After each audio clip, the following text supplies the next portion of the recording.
Democracy, which depends on shared truths, is in retreat, and autocracy, which depends on shared lies, is on the march.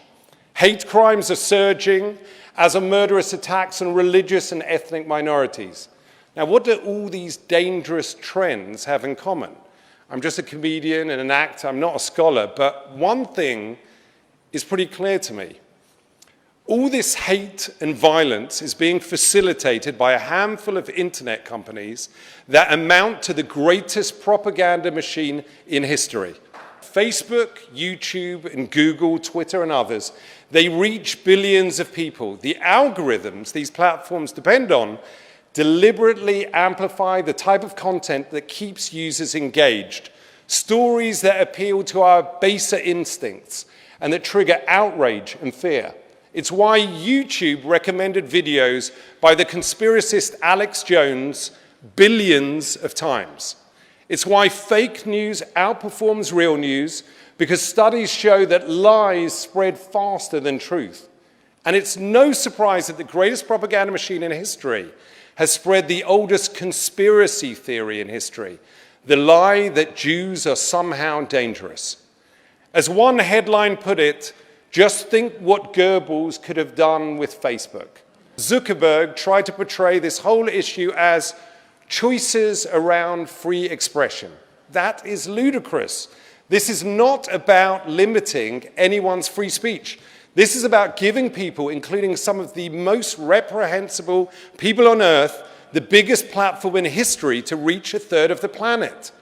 Freedom of speech is not freedom of reach. Sadly, there will always be racists, misogynists, anti-Semites, and child abusers. But I think we can all agree that we should not be giving bigots and pedophiles a free platform to amplify their views and target their victims. Zuckerberg speaks of welcoming a diversity of ideas. And last year, he gave us an example. He said that he found posts denying the Holocaust deeply offensive, but he didn't think Facebook should take them down because I think there are things that different people get wrong. We have, unfortunately, millions of pieces of evidence for the Holocaust. It is an historical fact. And denying it is not some random opinion. Those who deny the Holocaust aim to encourage another one. If you pay them, Facebook will run any political ad you want, even if it's a lie. And they'll even help you micro-target those lies to their users for maximum effect. Under this twisted logic, if Facebook were around in the 1930s, it would have allowed Hitler to post 30-second ads on his solution to the Jewish problem. So here's a good standard and practice. Facebook, start fact-checking political ads before you run them.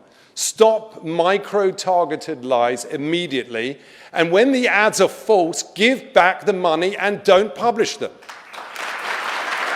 If we prioritize truth over lies, tolerance over prejudice, empathy over indifference, and experts over ignoramuses, then maybe, just maybe, we can stop the greatest propaganda machine in history.